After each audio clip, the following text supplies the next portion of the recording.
Sets class 11 chapter 1 mathematics का। हम यहाँ पर समझेंगे कि हमें कौन से कंसेप्ट सेट्स के पढ़ने हैं and long with those concepts हम कोरस्पॉन्डिंग एनसीईआरटी की एक्सरसाइज भी करते चलेंगे। फिर हम देखेंगे most important question and at the end हम देखेंगे जेई और एनडी के कुछ प्रीवियस ईयर क्वेश्चंस जो कि क्लास 11 के कंसेप्ट्स पर बेस्ड हैं। तो सबसे पहले हमें समझना है कि सेट होता क्या है। अगर हम सेट को डिफाइन करने की कोशिश करें तो set is a well defined collection of elements, distinct elements और ऑब्जेक्ट्स।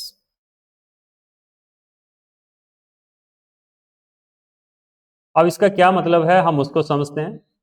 अगर आप क्लास 10th की बात करें तो आप जाने अनजाने में प्रोबेबिलिटी चैप्टर में सेट ही लिख रहे थे। फॉर एग्जांपल अगर आप डाइस थ्रो करें तो आपके पास नंबर आते हैं 1 2 3 4 5 एंड 6। ये सेट ही है। ये सेट क्यों है इसको हम डेफिनेशन जो है सेट की उससे समझने की कोशिश करते हैं। देखिए यहाँ पर जो नंबर लिखे हुए हैं 1 2 3 4 5 एंड 6, इन्हीं को आप बोलोगे कि ये सेट के एलिमेंट्स हैं या फिर इसी को बोलोगे आप कि ये सेट के ऑब्जेक्ट्स हैं। आप एलिमेंट वर्ड भी यूज कर सकते हो या फिर ऑब्जेक्ट वर्ड भी यूज कर सकते हो। अब यहाँ पर लिखा हुआ है कि ये वेल डिफाइंड हो। वेल डिफाइंड मतलब अब ये जो आपने डाइस थ्रो किया उसमें 1 to 6 आए, वो डाइस चाहे मैं थ्रो करूं चाहे आप थ्रो करें चाहे यूनिवर्स में कोई भी करे तो यूनिवर्सल है ये नंबर 1 to 6 ही आएंगे। डिस्टिंक्ट का मतलब है कि ये सारे के सारे नंबर आपस में अलग हैं, कोई भी नंबर रिपीट नहीं कर रहा है, इसीलिए हम इसको सेट बोल सकते हैं। तो आप समझ चुके होंगे कि set is a well defined collection of distinct elements और ऑब्जेक्ट्स। यहाँ पर एलिमेंट क्या है, ऑब्जेक्ट क्या है और वेल डिफाइंड का क्या मतलब। एक और एग्जांपल ले लेते हैं हम, फर्स्ट 5 नेचुरल नंबर। तो देखिए उसका सेट 1 2 3 4 एंड 5 ही बनेगा। अब ये मेरे लिए आपके लिए या सबके लिए सेम ही होगा, यूनिवर्सल है, ये वेल डिफाइंड है, सारे के सारे एलिमेंट डिस्टिंक्ट हैं, तो ये एक सेट है। अब वहीं पर हम एक एग्जांपल लेते हैं। मान लो हमने डिफाइन किया set of top 3 batsman of world. देखिए इस केस में ऐसा भी हो सकता है कि आपके लिए जो टॉप 3 बैट्समैन हो वो कोई अलग हो सकता है मेरे लिए जो टॉप 3 बैट्समैन हो वो अलग हो, या किसी और पर्सन के लिए टॉप 3 बैट्समैन जो हैं वो अलग हो। तो ये आपके पास एक वेल डिफाइंड नहीं है, इसीलिए ये सेट नहीं है। तो आपको याद रखना है कि कौन सा सेट होगा कौन सा सेट नहीं होगा। हम इसको देखेंगे भी एक्सरसाइज 1.1 में, जो कि अभी हम आगे करेंगे। तो हमने समझा कि सेट क्या है और कौन से सेट नहीं होंगे। इसके साथ में ही हमें कुछ एक सिंबल समझते जाना है। जैसे आपने डाइस थ्रो किया तो डाइस थ्रो करने के बाद आपके पास जो सैंपल स्पेस बना वो आया 1 2 3 4 5 एंड। अब इसमें एलिमेंट देखिए इसका 1 है, तो 1 इस सेट में है, हम इसको लिखेंगे कैसे। हम इस तरह का एक सिंबल यूज करेंगे, 1 बिलोंग्स टू सेट एस। तो हम इस सिंबल को पढ़ेंगे कैसे, इस सिंबल को हम बोलेंगे बिलोंग्स टू। अगर कोई एलिमेंट किसी सेट में है तो हम बिलोंग्स टू सिंबल यूज करेंगे। जैसे यहाँ पर 5 है, हाँ तो हम लिखेंगे 5 बिलोंग्स टू सेट एस। अगर कोई एलिमेंट नहीं है, फॉर एग्जाम्पल यहाँ 7 नहीं है, तो हम बिलोंग्स टू को काट देंगे, तो इसको हम पढ़ेंगे डज नॉट बिलोंग्स टू।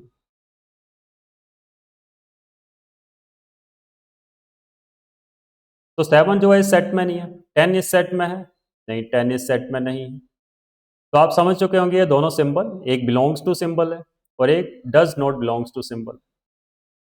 इसको छोड़ के अगर आप देखें तो हमने यहाँ पर जो सेट डिफाइन किया, यहाँ हमने स्टेटमेंट लिखी टॉप 3 बैट्समैन ऑफ वर्ल्ड। लेकिन अगर आप सैंपल स्पेस देखें जो डाइस का था, यहाँ पर हमने नंबर यूज करें। तो हमें आगे समझना है कि सेट को रिप्रेजेंट करने के कौन कौन से मेथड हमें पढ़ने हैं। तो सेट रिप्रेजेंटेशन में हमें मेनली 2 मेथड को याद रखना है। एक आपके पास रोस्टर फॉर्म और एक आपके पास सेट बिल्डर फॉर्म। इसको एग्जांपल से भी समझते हैं। आपको याद रखना है एस से सेट बिल्डर फॉर्म और एस से स्टेटमेंट। अगर हम किसी सेट को स्टेटमेंट की फॉर्म में लिखें तो उसको हम बोलेंगे सेट बिल्डर फॉर्म। अगर वहीं पर हम कोई नंबर मेंशन करें तो उसको हम बोलेंगे रोस्टर फॉर्म। फॉर एग्जांपल अगर मैंने कोई सेट डिफाइन कर दिया, लेट एस सेट किया डिफाइन, आप सेट को सेट बिल्डर फॉर्म में कुछ इस तरह से डिफाइन करेंगे। एक आप वेरिएबल डिफाइन करेंगे उसके बाद ये कॉलन सिंबल यूज करेंगे जिसको आप पढ़ेंगे सच दैट, यहां पर हम सेट एस डिफाइन कर रहे हैं, उसमें एक एलिमेंट डिफाइन कर रहे हैं x, such that x is first 5 natural number. देखिए ये स्टेटमेंट की फॉर्म है तो हम इसी को बोलेंगे सेट बिल्डर फॉर्म।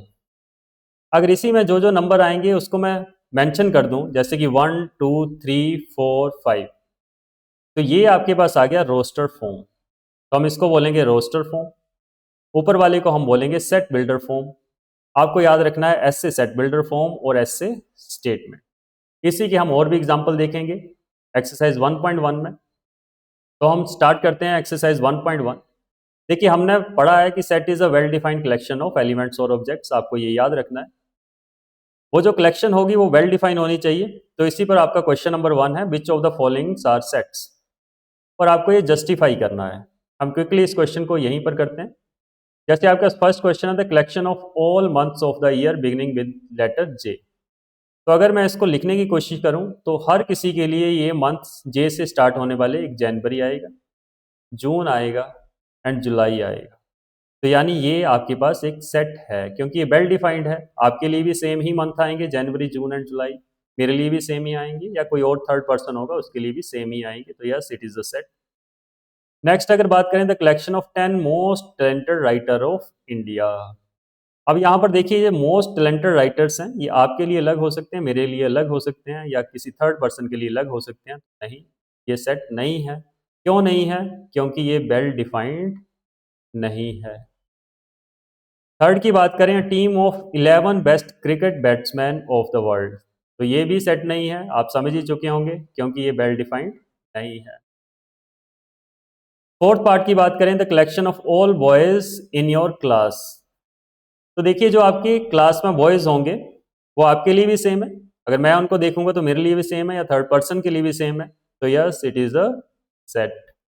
तो हाँ, ये सेट है। क्यों सेट है? क्योंकि ये वेल डिफाइंड है।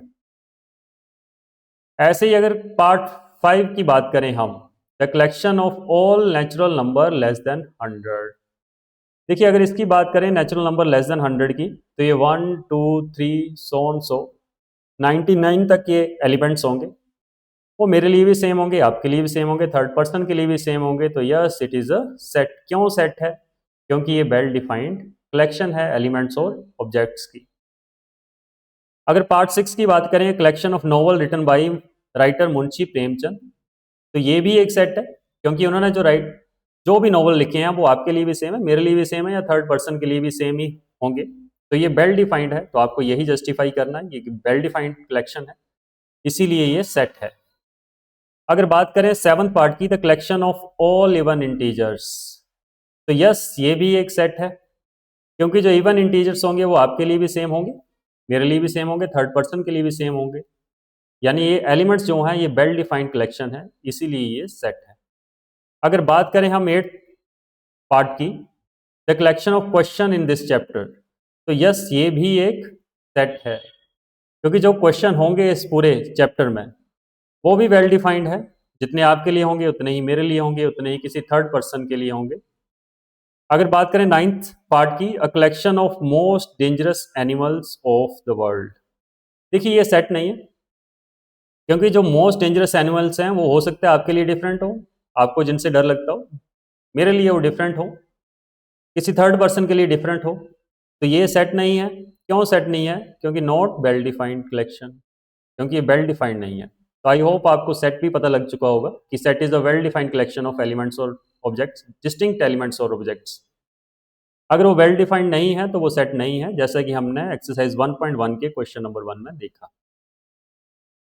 ऐसे ही अगर क्वेश्चन नंबर 2 की बात करें, तो हमने कुछ सिंबल्स समझे थे, जिन सिंबल्स को हमने नाम दिया था, ये सिंबल जो है इसको हम बोलेंगे बिलोंग्स टू,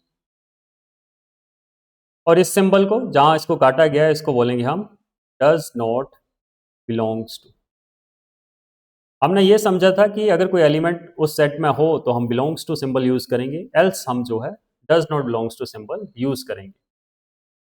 जैसे कि क्वेश्चन नंबर 2 में आपका फर्स्ट पार्ट है। अब देखिए 5 एलिमेंट इसमें है, अगर 5 एलिमेंट इसमें है तो हम इसमें बिलोंग्स टू सिंबल यूज करेंगे।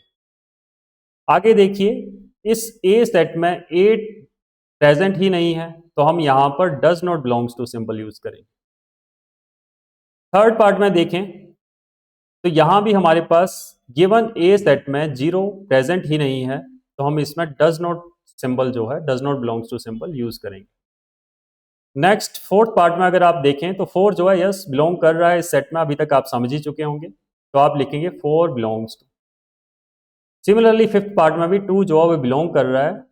एंड लास्ट पार्ट आपका सिक्स में 10 जो है वो सेट ए में प्रेजेंट ही नहीं है, तो यानी यहां पर भी आप does not belongs to symbol use करेंगे। आई होप ये भी आपको क्लियर हो। क्वेश्चन नंबर 3 की बात करें तो हमने दो फॉर्म देखी थी सेट को रिप्रेजेंट करने की, एक रोस्टर फॉर्म और एक सेट बिल्डर फॉर्म। इसी का हम यूज करेंगे। हमें बोला गया है write the following set in roster form. अब यहां पर जो कंफ्यूजन होती है बच्चों को वो यही होती है कि रोस्टर फॉर्म और सेट बिल्डर कौन सी फॉर्म जो है कौन सी है। तो आपको वही याद रखना है, एस से सेट बिल्डर और एस से स्टेटमेंट। अगर स्टेटमेंट की फॉर्म में कोई मेंशन किया गया है किसी सेट को तो हम उसको बोलेंगे सेट बिल्डर फॉर्म, एल्स हम उसको बोलेंगे रोस्टर फॉर्म। जैसे कि यहाँ पर सारे के सारे एग्जांपल्स आपके पास स्टेटमेंट की फॉर्म में लिखे गए हैं तो ये आपके पास सेट बिल्डर फॉर्म हुई। अब हमें इन्हीं को रोस्टर फॉर्म में कन्वर्ट करना है। आप देखिए पहला ही part X is an integer और -3 से लेके 7 तक है। यहां पर आपको समझते हुए चलना है कि less than equal to bracket का।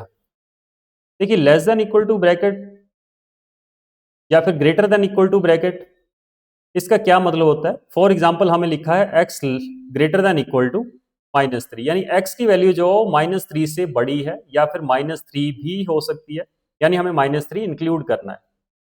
लेकिन वहीं पर अगर आप देखें एक्स लेस देन 7 है तो इट मीन्स एक्स जो है वो 7 से तो छोटा है लेकिन 7 नहीं है, क्योंकि equal to symbol, equal to sign यहां पर यूज नहीं किया गया है।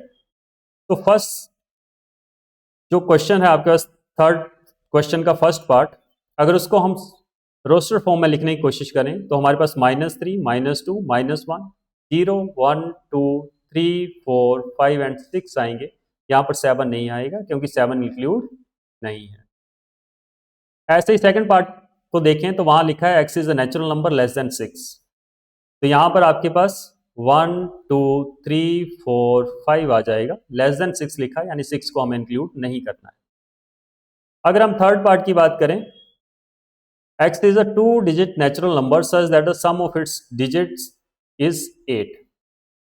तो यहां पर आपको ऐसे नेचुरल नंबर लिखने हैं जिन जो 2 डिजिट के हों और उनका सम जो है 8 बने, जैसे कि 17, 26, 35, 44, 53, 62, 71, 80। ये सारे के सारे 2 डिजिट नेचुरल नंबर हैं। अगर इनके डिजिट्स का सम हम करें तो 8 बनता है, जैसे 17 का 7 + 1 8, फॉर एग्जाम्पल 44 का 4 + 4 8। अगर पार्ट 4 की बात करें, x is a prime number which is divisor of 60। अब 60 को कौन कौन से प्राइम नंबर डिवाइड करेंगे। देखिए 2 डिवाइड करेगा, बिल्कुल करेगा। 3 डिवाइड करेगा, बिल्कुल करेगा। 5 डिवाइड करेगा, बिल्कुल करेगा। और कोई प्राइम नंबर इसको डिवाइड नहीं करेगा, तो इसके डिवीजर्स जो हैं वो 2, 3 and 5। The set of all letters in the word trigonometry. यहां पर आपको एक और चीज जहां हम डिस्टिंक्ट की बात हमने करी थी वो समझना है। देखो ट्रिग्नोमेट्री को अगर मैं लिखने की कोशिश करूं तो TRIGON,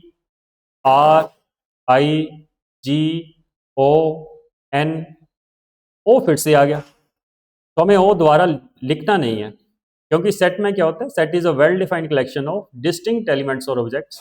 हम सेट में कोई भी एलिमेंट जो है उसको रिपीट नहीं करते, वो डिस्टिंक्ट होते हैं एक दूसरे, यानी जो एक बार आ गया वो दोबारा नहीं लिखना है। आगे आपको एम आएगा, अब ई पहले नहीं आया तो आप ई भी लिख सकते हो। उसका टी पहले ही आ चुका है, दोबारा नहीं लिखेंगे। आर पहले आ चुका है, दोबारा नहीं लिखेंगे। बाई जो है वो पहले नहीं आया तो आप बाई एक बार फिर लिख लेंगे। तो ये आपके पास सेट बना ये रोस्टर फॉर्म में। इसी को और अच्छे से समझते हैं अगले पार्ट में, पार्ट 6 में। देखिए आपके पास एक वर्ड है BETTER, बेटर। इसको आपने रोस्टर फॉर्म में लिखना है। देखिए रोस्टर फॉर्म में लिखने के लिए आप देखो बी लिख दिया, ई लिख दिया, टी लिख दिया। अब टी एक बार लिख दिया तो दोबारा नहीं लिखना है, तो यानी जो डबल टी आया है इसको हमने दोबारा रिपीट नहीं करना है सेट में। ई पहले ही हम लिख चुके हैं, देखिए सेकंड एलिमेंट जो है वो ई ही है। लास्ट में आपके पास आ जाएगा आर। बस आपको यहाँ पर एक काम करते हुए चलना है, जो सेट का जो नेम है वो भी देते जाना है। जैसे इसको आपने ए दे दिया, इसको आपने बी दे दिया, अगला सेट आपके पास सी था तो उसको आपने सी दे दिया, अगला डी है तो डी दे दिया, नेक्स्ट सेट आपके पास सी है तो इसको ई दे दिया, एंड लास्ट सेट जो है आपके पास एफ है तो उसको हमने एफ नेम दे दिया। तो यहाँ से आपने इन डिटेल समझ लिया है कि सेट जो है वो वेल डिफाइंड कलेक्शंस होती है, लेकिन किसकी? डिस्टिंक्ट एलिमेंट्स और ऑब्जेक्ट्स की होती है। यहाँ जो डिस्टिंक्ट वर्ड है वो भी आपने क्वेश्चन नंबर 3 के पार्ट 5 एंड 6 में अच्छे से समझ लिया। ऐसे ही क्वेश्चन नंबर अगर हम 4 की बात करें तो देखिए यहाँ पर हमें बोला गया है write the following sets in set builder form. आपको सेट बिल्डर फॉर्म में लिखना है। देखिए सेट बिल्डर में लिखने के अपने हर किसी के अपने अपने मेथड हो सकते हैं क्योंकि ये स्टेटमेंट की फॉर्म में है। बस यहाँ पर जो 4th क्वेश्चन का फर्स्ट पार्ट है ये ब्रैकेट आप करेक्ट कर लेना। देखिए यहाँ पर है क्या 3, 6, 9, 12, तो इसको लिखने के अपने मेथड हो सकते हैं सबके। ये फर्स्ट 4 मल्टीपल ऑफ 3 है तो आप इसको ऐसे भी लिख सकते हैं, जैसे मान लो हमने इसको एक नेम दे दिया ए सेट, आपने एक वेरिएबल डिफाइन किया x such that x is first 4 multiple of 3। क्या और मेथड हो सकता है इसका? इसके और भी मेथड हो सकते हैं, आपके ऊपर आपको कैसे लिखना है। मैं इसको ऐसे भी लिख सकता था x such that x is equal to 3n, where n की वैल्यू मैंने ले ली 1 से लेके 4 तक, और n जो है वो नेचुरल नंबर है। कि आप 1 से 4 कोई नेचुरल नंबर डालो इंक्लूडिंग बोथ 1 एंड 4। जैसे यहाँ पर डालोगे तो 3 1 3 आएगा, 3 2 6, 3 3 9 एंड 3 4 12। तो आप कैसे भी या फिर और भी आप अपना मेथड यहाँ पर यूज कर सकते हो। आपको बस एक्स सच दैट ये वाला यूज करना है कि आपने एक वेरिएबल डिफाइन करना है और आगे जाके अपने अकॉर्डिंग आप स्टेटमेंट लिख सकते हो। सेकंड पार्ट की बात करें तो यहाँ पर देखिए 2 4 8 16 32 हो क्या रहा है यहाँ पर X such that x is equal to 2 raise to power N ही तो रही। 2 की पावर 1 करोगे तो 2 आएगा, 2 की पावर 2 करोगे 4 आएगा, 3 करोगे 8 आएगा, 5 करोगे 32 आएगा। अब यहाँ भी n की वैल्यू कहाँ से कहाँ तक है? 1 से लेके 5 तक, और n जो है वो नेचुरल नंबर ही लेना है हमने, क्योंकि 1 और 5 के बीच में तो बहुत सारे नंबर है, इन्फाइनाइट नंबर है। अगर आप 1.5 ले लो तो हो सकता अलग वैल्यू आएगी यहाँ पर, तो इसीलिए हमने नेचुरल नंबर ही उठाए हैं 1 और 5 के बीच में। ऐसे क्वेश्चन नंबर 3 की बात करें तो यहाँ भी 5 का स्क्वायर 5 का क्यूब 5 रेज टू पावर 4, तो इसको भी हम सिमिलरली ऐसे ही लिख सकते हैं थर्ड पार्ट को। a is equal to x such that x is equal to 5 raise to power n, where n की वैल्यू 1 से लेके 4 के बीच में है and n belongs to natural number. Second last part की बात करें तो 2 4 6 8 so on। तो ये आपके पास 2 के मल्टीपल हैं, सारे इवन नंबर हैं, तो आप इसको ऐसे लिख सकते हैं। आप सेट का नाम चेंज भी कर सकते हैं अपने अकॉर्डिंग, जो भी नाम देना आप दे सकते हो। X such that x is a multiple of positive multiple of 2, ऐसे लिख सकते हैं आप, या कोई और भी मेथड आप यूज कर सकते हो, स्टेटमेंट यूज कर सकते हो कोई और। लास्ट देखें तो आपके पास 1 4 9 अप टू 100 आ रहा है। यहाँ पर देखिए पहले 1 का स्क्वायर है, फिर 2 का स्क्वायर है, 3 का स्क्वायर है, अप टू 10 का स्क्वायर, ऐसे जा रहा है। तो लास्ट पार्ट को हम लिख सकते हैं, मान लो इसको हमने सी सेट दे दिया, x such that x is equal to n square, where n की वैल्यू आपके पास 1 से लेके 10 तक जा रही है and n belongs to natural number. तो देखिए इसको हमने स्टेटमेंट की फॉर्म में लिखा सारे सेट्स को, इसी को बोलेंगे set builder form. I hope ये आपको क्लियर होगी। अब हम नेक्स्ट क्वेश्चन की बात करें, क्वेश्चन नंबर 5 की, तो यहाँ पर बोला गया है list all the elements of the following sets. अब ये सारे के सारे सेट्स जो हैं वो आपको सेट बिल्डर फॉर्म में दिए हैं, आपको इनके जो एलिमेंट आएंगे वो लिखने हैं रोस्टर फॉर्म। अगर पहले क्वेश्चन की पहले पार्ट की ही हम बात करें तो एक सेट दिया हुआ x is an odd natural number. देखिए ओड नेचुरल नंबर कौन कौन से होंगे? 1 3 5 7, ये तो लास्ट तक चलते रहेंगे इन्फानाइट तक। जब हम 1.2 की बात करेंगे तो हम ये भी देखेंगे कुछ सेट खत्म ही नहीं हो रहे हैं, कुछ सेट खत्म हो रहे हैं, इनको फाइनाइट या इनफाइनाइट बोलेंगे, वो हम नेक्स्ट चैप्टर में नेक्स्ट एक्सरसाइज में बात करेंगे उसकी। पार्ट 2 की बात करें, x is an integer, minus half से लेके 9/2 तक है। तो देखिए माइनस हाफ से बड़ा होगा x, लेकिन होगा इंटीजर, तो माइनस हाफ से बड़ा इंटीजर आपके पास 0 है। 1 2 3 4 तक ही जाएगा, क्योंकि 9/2 की अगर आप बात करें तो 9/2 आपके पास होता है 4.5, और 4.5 तो खुद ही एक इंटीजर नहीं है, तो 4.5 से छोटा इंटीजर कौन सा होगा? 4 होगा। थर्ड पार्ट की बात करें तो x is an integer and x square is less than equal to 4। देखिए x square is less than equal to 4 है, तो x की क्या क्या वैल्यू हो सकती है? देखिए x की वैल्यू अगर मैं -2 डालूं तो भी -2 का square less than equal to 4 आ रहा है, यानी -2 का स्क्वायर 4 ही तो आएगा, एंड 4 इज इक्वल टू 4, तो इस स्टेटमेंट को ट्रू कर रहा है। सिमिलरली इसमें x की वैल्यू हम -2 -1 0 1 या 2 कुछ भी डाल सकते हैं, तो यहाँ पर हमारे पास एलिमेंट आएंगे -2 -1 0 1 एंड 2। आप इसको x की जगह डालेंगे इन एलिमेंट्स को, तो जो गिवन स्टेटमेंट है वो ट्रू होगी। क्वेश्चन नंबर 5 के फोर्थ पार्ट की बात करें तो x is a letter in the word LOYLOL। तो देखिए यहां पर भी हमने L लिख दिया, O लिख दिया, बाई लिख दिया, A लिख दिया, लास्ट में फिर से हमारे पास L आ रहा है, लेकिन L हम रिपीट नहीं करेंगे क्योंकि यहां पर डिस्टिंक्ट एलिमेंट्स होते हैं।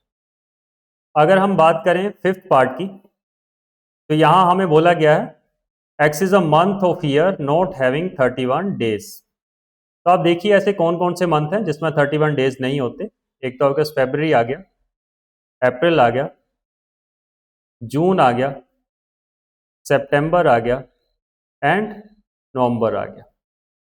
ऐसे ही लास्ट पार्ट की बात करें तो हमें बोला गया x is a consonant in English alphabet which proceeds के से पहले वाले सारे कॉन्सोनेंट हमें लिखने हैं।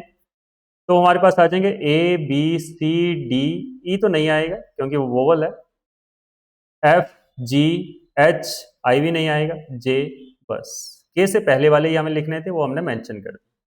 ऐसे ही अगर हम लास्ट क्वेश्चन की बात करें, क्वेश्चन नंबर 6 की, तो यहां पर हमारे पास लेफ्ट हैंड साइड में रोस्टर फॉर्म में और राइट हैंड साइड में वही सेट बिल्डर फॉर्म में मेंशन किया गया है। हमें सिर्फ मैच करना है कि कौन सा रोस्टर फॉर्म किस सेट बिल्डर फॉर्म के साथ मैच कर रहा है। अगर आप देखिए यहाँ पर सबसे आसान हमारे पास पार्ट 3 है, मैथमेटिक्स, और यहाँ पर डी ऑप्शन है, यानी थर्ड वाला पार्ट आपके पास किससे मैच हो जाएगा? डी से मैच हो जाएगा थर्ड वाला पार्ट। सिमिलरली अगर हम देखें राइट हैंड साइड में ऑप्शन फर्स्ट ए, तो हमें लिखा गया है x is a prime number and divisor of 6। देखिए 6 के प्राइम नंबर जो डिवाइड करें 6 को, वो 2 एंड 3 है। तो अब देखिए 2 एंड 3 लेफ्ट हैंड साइड में सेकंड में लिखे गए हैं, यानी सेकंड वाला पार्ट जो है वो ए के साथ मैच हो जाएगा, यानी सेकंड वाला जो है वो ए के साथ मैच हो गया। सिमिलरली अगर बी को हम पढ़ें तो x is a odd natural number and less than 10। देखिए ओड नेचुरल नंबर है और लेस देन 10 है, तो वो आएंगे 1 3 5 7 एंड 9। तो देखिए ये आपके पास फोर्थ पार्ट के साथ मैच हो रहा है। अब हमारे पास एक ही बचा फर्स्ट वाला, तो फर्स्ट वाला आपके पास सी के साथ मैच हो जाएगा, यानी थर्ड वाला आपके पास मैच हो गया डी के साथ, वो तो हमने पहले लिख दिया।